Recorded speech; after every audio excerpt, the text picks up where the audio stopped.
And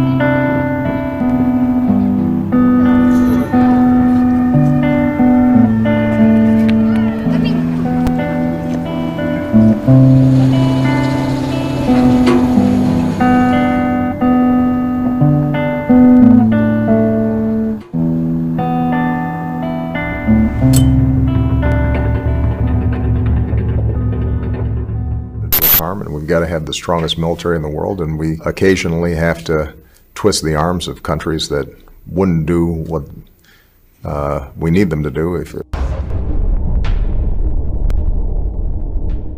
Nosotros podemos fijar una fecha en que el petróleo comienza a ser una materia apetecible de las grandes potencias.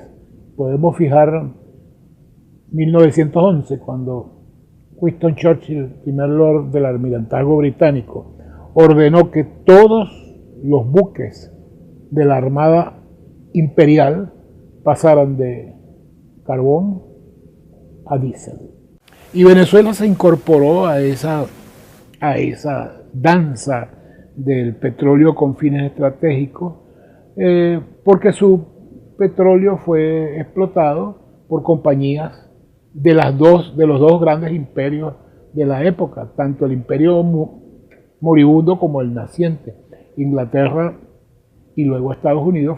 Y desde 1925 hasta 1961-62, la mayor cantidad de petróleo exportado del mundo salía de Venezuela. No Venezuela, sino las compañías petroleras instaladas en Venezuela eran los mayores exportadores de petróleo del mundo. Cuando se funda la OPEP en 1960, Venezuela producía más petróleo que todos sus otros miembros. En el 60 producíamos el doble de lo que producía Arabia Saudita.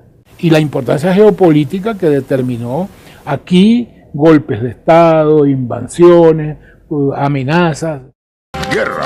Inglaterra y Alemania atacaron a Venezuela al amanecer. La Guaira, 9 de diciembre de 1902. 15 vapores de guerra alemanes e ingleses invadieron aguas venezolanas y apresaron 6 barcos de guerra venezolanos.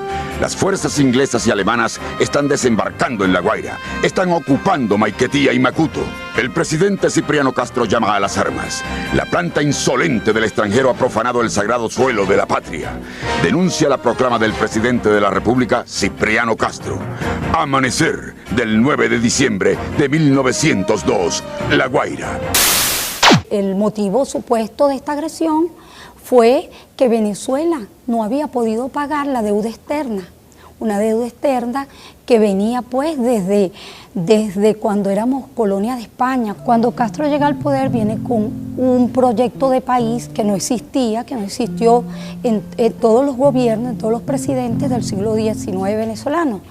Él llega con una firme decisión de centralizar el poder mediante la administración, mediante un ejército fuerte que solo siga los intereses del Estado. Te llegaba información de que nos querían bloquear, de que era bueno para salir de un gobierno despótico, tirano, que era como lo hacían ver a Castro en el extranjero. Te lo hacían ver como un analfabeta, también por su estatura, por su color de piel. Vemos en periódicos, en revistas francesas, cómo a través de la caricatura mundial se comenzó a ridicularizar a nuestro presidente. Las transnacionales comienzan a inyectar dinero para sacar a Castro del poder.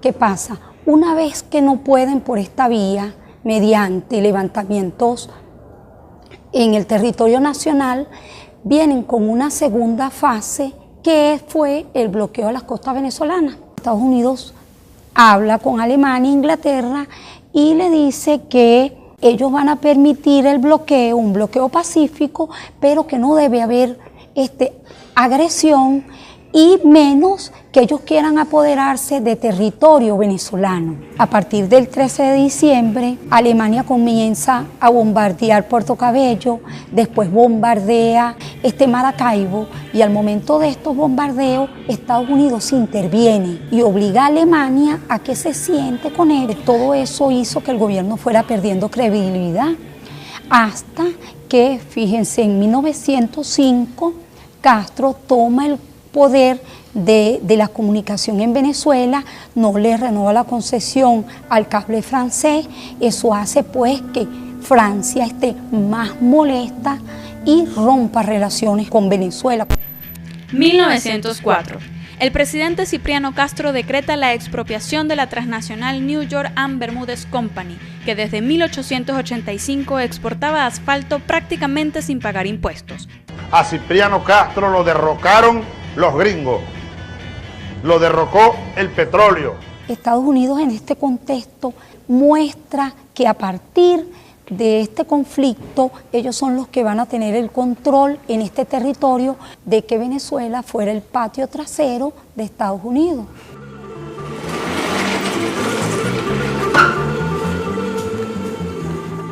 Se alza contra el gobierno comandante desconocido y se rinde por ahora. Caracas, madrugada del 4 de febrero de 1992. Urgentísimo. Un comandante paracaidista desconocido se alzó hoy contra el gobierno de Carlos Andrés Pérez. Los rebeldes comandados por el teniente coronel Arias Cárdenas tomaron Maracaibo. Enfrentamientos en muchas ciudades del país.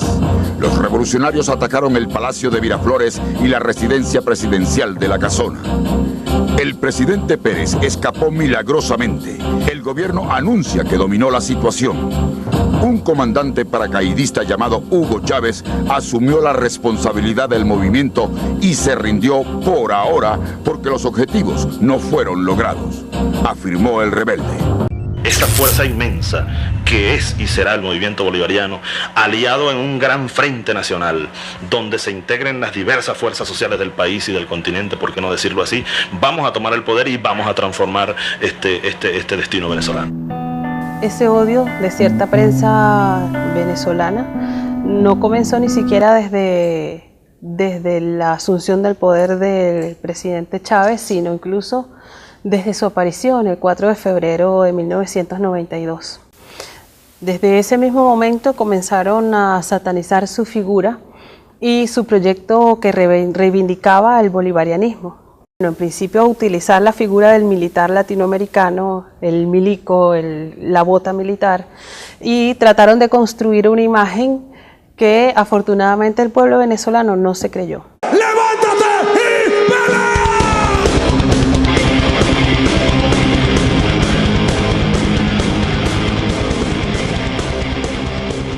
Jamás pudieron tragar la llegada del comandante Chávez. Primero porque era negro, sambo, no tenía un grado, un diplomado, ni formaba parte de la burguesía.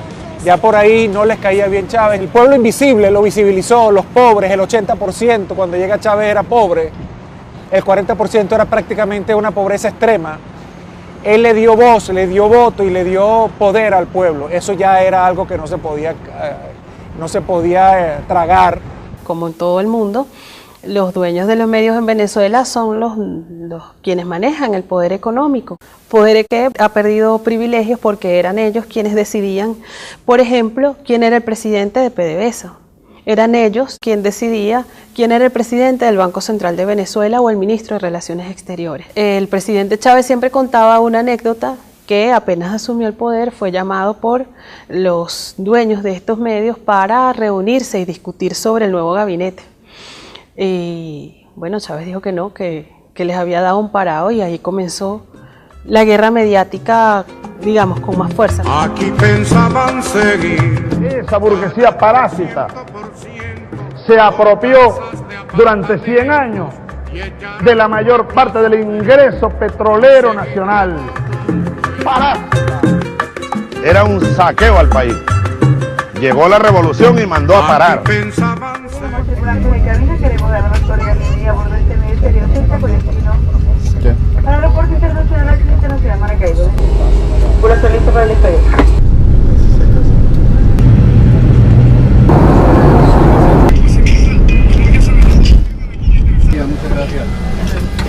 ¿Cuáles desafíos plantea esencialmente Chávez? Primero, el rescate de la idea de soberanía, es decir, la decisión del Estado y quien dirige la política exterior del Estado, que es el presidente Chávez, por rango constitucional, definir una política que corresponde a los intereses de la nación. Segundo, y que no menos importante porque la coloca en segundo lugar, esa política de soberanía está construida sobre otro concepto muy importante, independencia. Y tercero, y no por eso tampoco menos importante, es que esa política de soberanía e independencia tiene un correlato específico, manejo y administración de recursos naturales. Ante el choque de esa doctrina con los intereses estratégicos de Estados Unidos, por supuesto, en términos del control de los recursos naturales, en términos de dependencia, se produce una escalada de acciones de los Estados Unidos destinado a desestabilizar a Chávez. Por eso que es interesante a veces en estas discusiones, cuando dicen, bueno, es que los Estados Unidos en los últimos años es que ha tenido una política agresiva hacia Venezuela. No, desde 1999-2000 es una política consecuente, que tiene que ver con una actitud muy grosera, muy prepotente, y bastante paranoica incluso por parte de los Estados Unidos hacia Venezuela.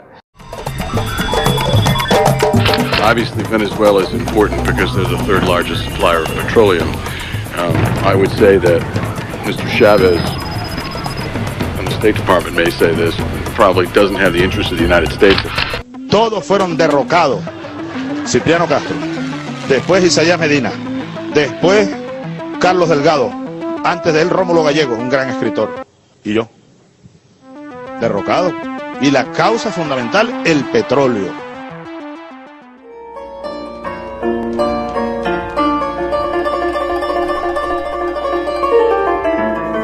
Según British Petroleum,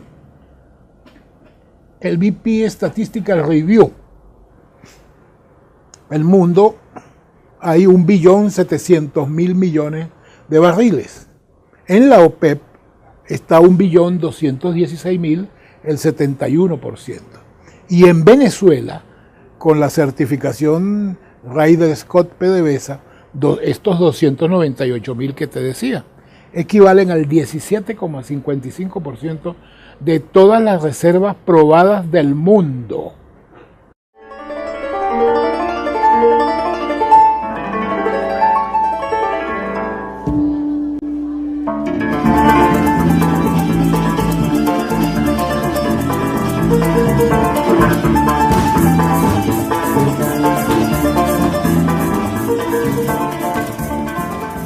Pero el Servicio Geológico de los Estados Unidos saca una cuenta que da que nosotros somos el 28% de las reservas probadas del mundo. O sea, más de la cuarta parte del petróleo del mundo probado, que se puede recuperar, está en Venezuela. De eso, solo tenemos desarrollado un 4%. Aquí hay yacimientos muy, muy viejos que todavía producen 500.000 de barriles diarios. Yacimientos descubiertos en 1925, en el 56, en el 30, en el 13, en el 55, en el 55. Nosotros tenemos petróleo suficiente para producir en esos campos, sin contar la faja, unos 80 años produciendo 3 millones de barriles diarios. Nosotros tenemos yacimientos que están produciendo. Suata principal produce una cantidad gigantesca. Produce más que Ecuador, un campo, y va a durar a esa tasa de producción 532 años. Aquí hay uno que va a durar 1942 años. Salud amigos, tripulantes de nuestra querida, contaminada y única nave espacial. La misma que, desde la última vez que nos vimos por estos medios, ha dado otra vuelta sobre su eje imaginario y, por supuesto, sigue generando acontecimientos en pleno desarrollo. Los acontecimientos hoy están aquí en casa, la escenografía que he diseñado de que se ha vuelto clásica, lo que me toca un rol muy poco frecuente, el de ser entrevistado. La mayor riqueza petrolera del planeta no está en Arabia Saudita, ni en todos esos pequeños reinos de testas coronadas que tienen que pagarle protección a Estados Unidos para mantener la cabeza sobre los hombros y sobre los hombros la corona, ¿no? La verdadera riqueza petrolera, entre otras, está aquí, en la República, hoy República Bolivariana de Venezuela. Este estrecho de Hormuz de 10-12 millas de ancho. Si uno hunde ahí un gran petrolero, se va al diablo el transporte de 42-45% del petróleo mundial. La ruta larga hacia el gran consumidor, Estados Unidos, es, como estamos viendo, por el mar de Arabia, bajar al sur de África, cruzar el legendario Cabo, subir por el Atlántico, seguir hacia el Caribe por este, y luego de 40-45 días entrarle a Texas. Pero en una situación crítica de riesgo estratégico. La mayor riqueza petrolera del planeta está aquí, pero no está a 45 días, está de 4 a 5 días. 10-1 es la proporción. Por lo tanto, que nosotros hayamos nacionalizado soberanamente nuestras riquezas petroleras ha generado una enorme reverberancia en el sismógrafo de Washington y del Pentágono. Además, los gringos pidieron, los yanquis, ¿no?, pidieron que aceptáramos bases de ellos en el territorio nacional. Hubiera ocurrido en la Cuarta República, pero con el comandante eterno Hugo Chávez Frías se les dijo no, absolutamente no. Y entonces los hermanos, entre comillas, de la patria grande colombianos, se bajaron los pantalones 7 veces al mejor estilo del traidor Santander, con 7 bases gringas. Ahora, ¿qué pasa? Aclaremos que Venezuela no solo tiene petróleo, ¿no? Tiene minerales raros, de los que no se habla, tiene biodiversidad, que es el presente futuro, y tiene algo que probablemente justifique las guerras del futuro: agua, enorme cantidad de agua. Y desde el día que Maduro toma la presidencia, esto no ha parado, esto ha sido un golpe continuado. De hecho, cuando él gana las elecciones, no las reconoce la oposición. A esta oposición totalmente apátrida, que funciona como un ejército de ocupación, comprando conciencias con dólares financiados por los Estados Unidos, ya sin careta, ya de frente, ya el apoyo de norteamericanos es frontal. Y bueno, todo esto nos ha embullido en esta locura que tenemos ahora en Venezuela, nunca antes vista. Esto ha sido inyectado, esto ha sido creado por estas mentes sucias, porque ustedes, por favor, vean la diferencia.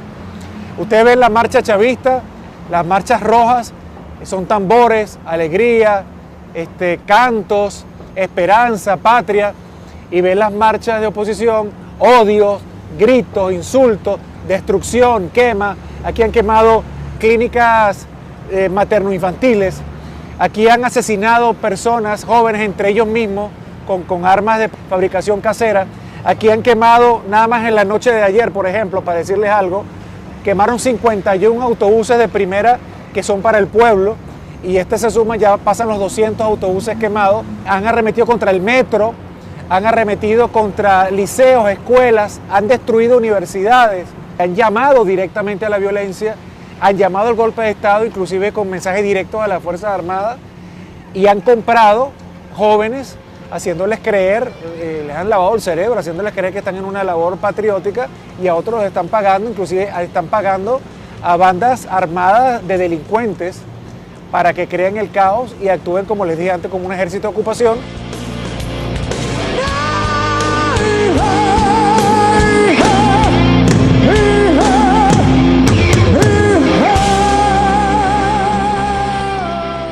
Hay una población cautiva, creyendo que ellos efectivamente están luchando por la libertad, que nosotros somos realmente un pueblo oprimido, que nosotros somos realmente un pueblo al que le han quitado todas sus libertades y que antes vivían mejor. Gente que sabe que eso es mentira, pero que ha sido engañada al punto de creerse esa falsa realidad, que con una campaña mediática como la que ha sufrido Venezuela durante 18 años, en otro país ya no estuviera el gobierno revolucionario. Hay un periodismo que no está interesado en la paz, que no está interesado en el diálogo, por ejemplo, sino que desde sus artículos, desde sus programas, intentan profundizar las diferencias que existen en el pueblo venezolano, y si no existen, generarlas, entre, digamos, los dos modelos que están en pugna.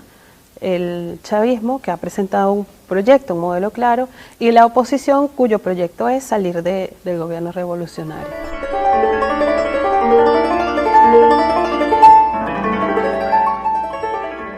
durante todos estos años se ha construido una imagen sobre Venezuela.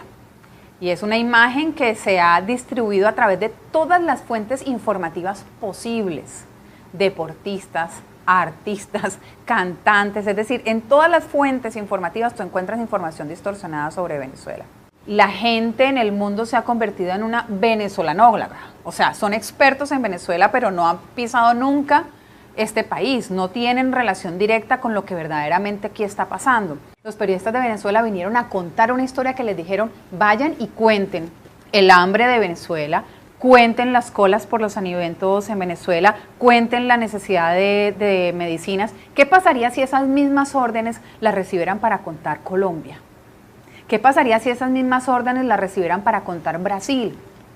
¿Qué pasaría si esas mismas órdenes las recibieran para contar México? Pero cuando te mandan a cubrir México, no te mandan a cubrir el hambre, la falta de medicinas, la dificultad para acceder a servicios públicos, no te mandan a contar otras historias. Y eso es lo que está pasando de una manera muy evidente, es muy claro. Los periodistas extranjeros vienen a contar la historia que les han mandado a contar. Las imágenes en vivo de las movilizaciones opositoras en la autopista, en una gran avenida de Caracas, llegan, están retenidos por la Guardia Nacional, hay confrontación, hay gases lacrimógenos, esa es la imagen que se repite, pero aparte de ese pequeño lugar de Venezuela, están ocurriendo una cantidad de cosas que los medios internacionales no están cubriendo, y no los están cubriendo no porque no sean capaces de cubrirlo o porque no tengan periodistas talentosos, es simplemente porque la instrucción, la orden es venir a cubrir las historias que el medio quiere escuchar. Pero se pierden de algo que está pasando en este país que sí es único,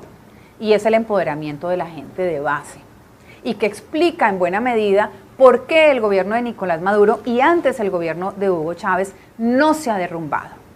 Hay varios pilares para el modelo bolivariano, por supuesto, pero una de las cosas más importantes es cómo esta gente entiende hoy el hecho político, incluso aquellos que adversan el proceso bolivariano. La discusión del pueblo venezolano sobre la política no se está dando en ninguna otra región de esta parte del planeta donde nosotros vivimos, y eso no lo vienen a contar los medios internacionales, porque el interés es muy claro, es construir un estado de opinión sobre Venezuela que permita una segunda, tercera fase de agresión y de intervención sobre el país que desde mi punto de vista ya comenzó.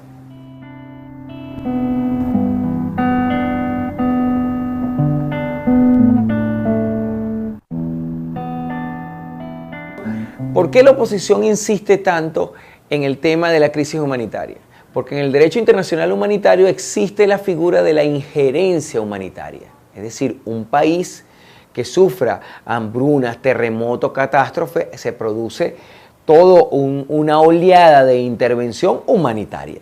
En Venezuela no hay que hacer colas, ni están escaseando las frutas, ni las verduras, ni las hortalizas. Pero sí aquellos productos y además son de alto consumo, pero sí aquellos productos que, siendo de alto consumo, la producción está concentrada en un 80% en no más de 2 o 3 empresas, ¿no?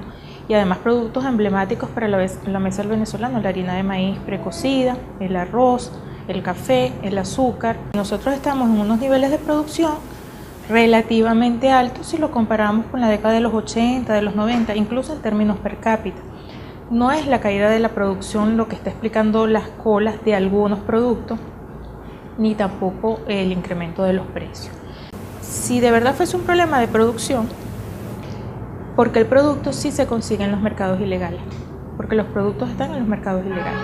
Entonces alguien los produjo, alguien los importó, en el caso de que fuesen importados. El Estado capta las divisas por exportación de petróleo, en un 95%.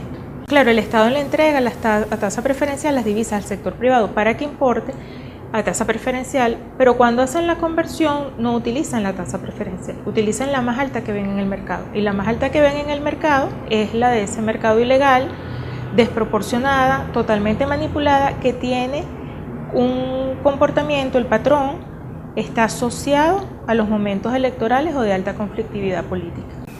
El año 2014 se entregaron el Estado le entregó a la industria farmacéutica alrededor de 2.500 millones de dólares anuales para importar medicamentos.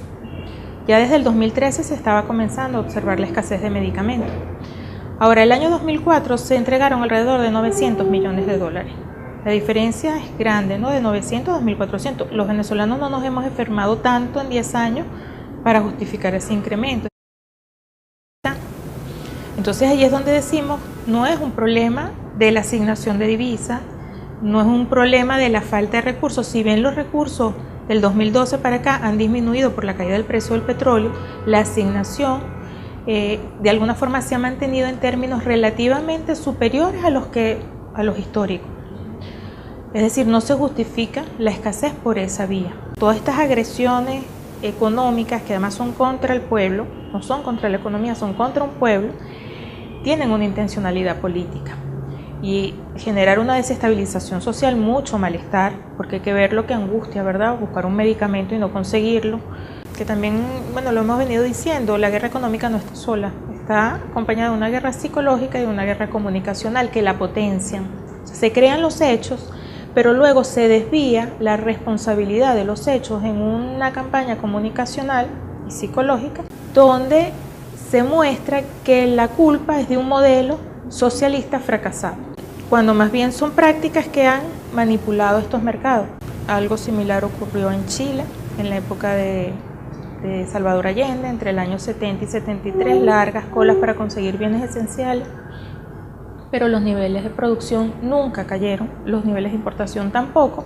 Luego que cae Allende, empiezan a aparecer los productos, pero que dicho por el propio Nixon y digamos las instrucciones que daba era hacer chillar la economía, porque lo que no quería era que se consolidara un gobierno distinto, un sistema distinto al capitalista, y que lograra mostrar y que pudiese mostrar sus logros.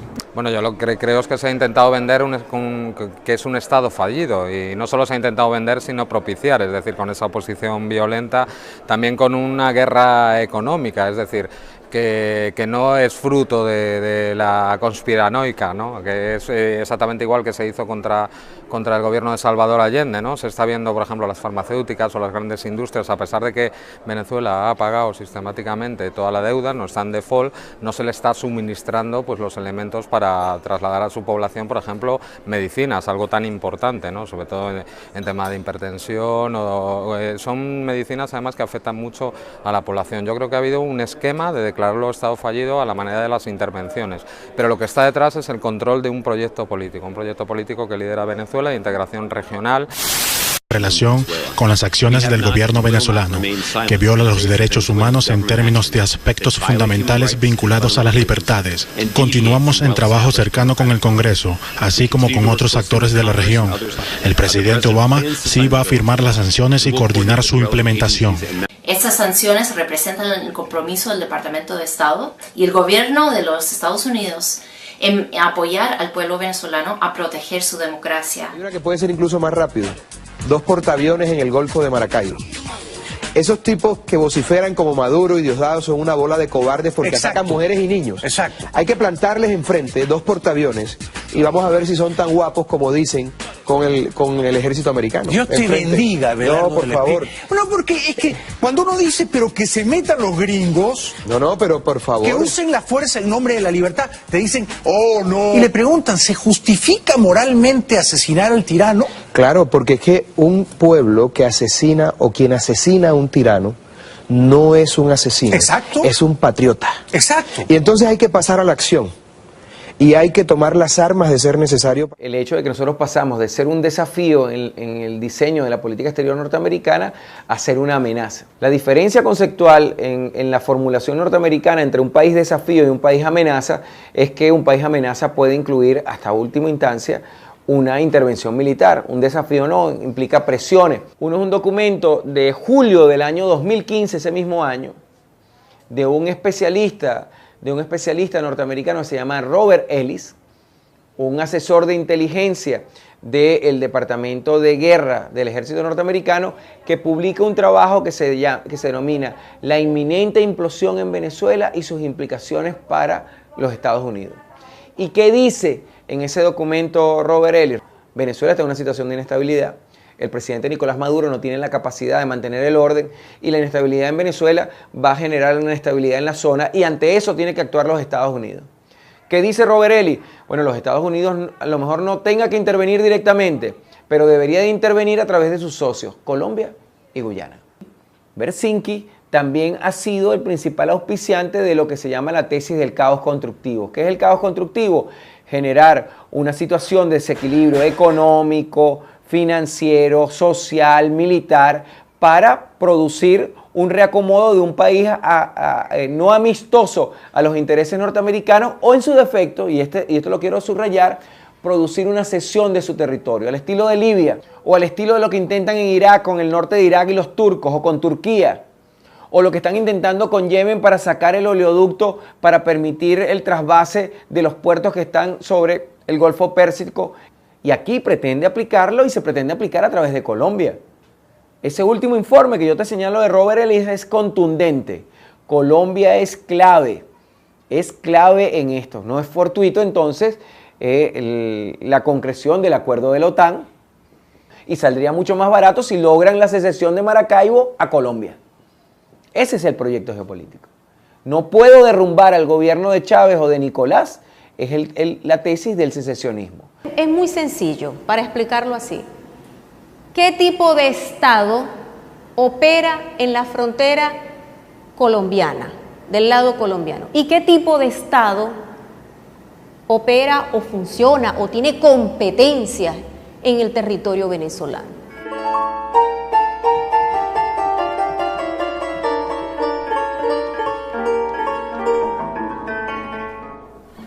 Venezuela históricamente ha pagado, ha cubierto una deuda social de los gobiernos colombianos con la población.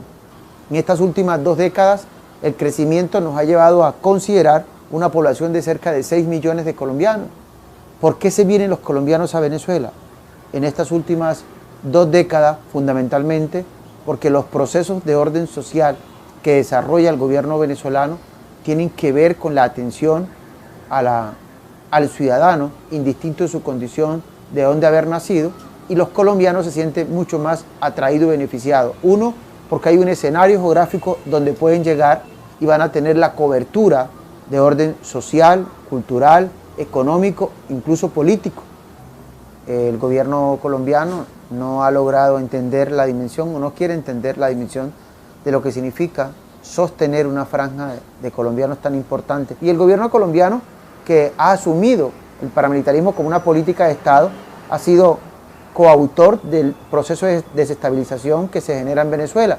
Los paramilitares que vinieron aquí con un objetivo de asesinar al presidente Hugo Chávez fueron paramilitares concebidos desde la expresión política organizada colombiana. No en vano, cerca de 300 parapolíticos, es decir, concejales, alcaldes, gobernadores, representantes y senadores, algunos ya condenados por la pala política en Colombia, con una relación estrecha en Venezuela. Hay paramilitares de origen colombiano en Venezuela, pero también ya hay una fase superior del paramilitarismo inducido desde Colombia con nativos venezolanos. Se asume entonces en la necesidad de ofender, de golpear, de servir de facilitador. ¿Para quiénes? Para que el gobierno estadounidense, el Pentágono, penetre Venezuela y las riquezas que son de este pueblo hermano venezolano las puedan compartir con las transnacionales. Es Colombia la punta de lanza para la penetración hacia el territorio venezolano.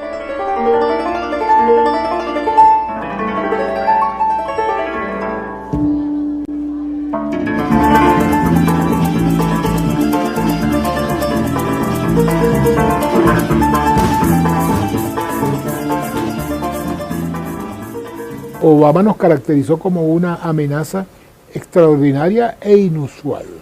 Trump está súper de acuerdo con eso y nos menciona directamente en ese Energy Plan, America First Energy Plan. Ahí menciona Venezuela, Irán, Rusia. Objetivos así de que Las amenazas militares son reales, o sea, no solo está, por ejemplo, en las maniobras militares que se han hecho hace poco con decenas de países, incluso países europeos, delante de las costas venezolanas, como también las declaraciones del almirante de la flota del Pacífico en el Senado, diciendo que Venezuela es un problema de narcotráfico, de terrorismo, etcétera, etcétera. La cosa que me mantiene despierto en la noche con respecto a Venezuela es si hay alguna crisis humanitaria importante, es decir, un colapso de la economía, al punto en que necesiten desesperadamente alimentos, agua y cosas como esas.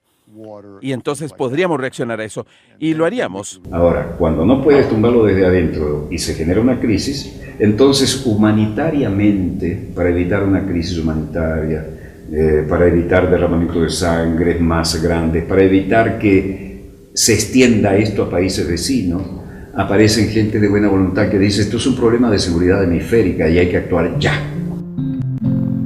Porque tenemos la verdad de nuestra parte y no vendrán unos asaltantes de la oligarquía interna de la derecha extremista con el guión escrito por el Departamento de Estado a asaltar el poder político de Venezuela.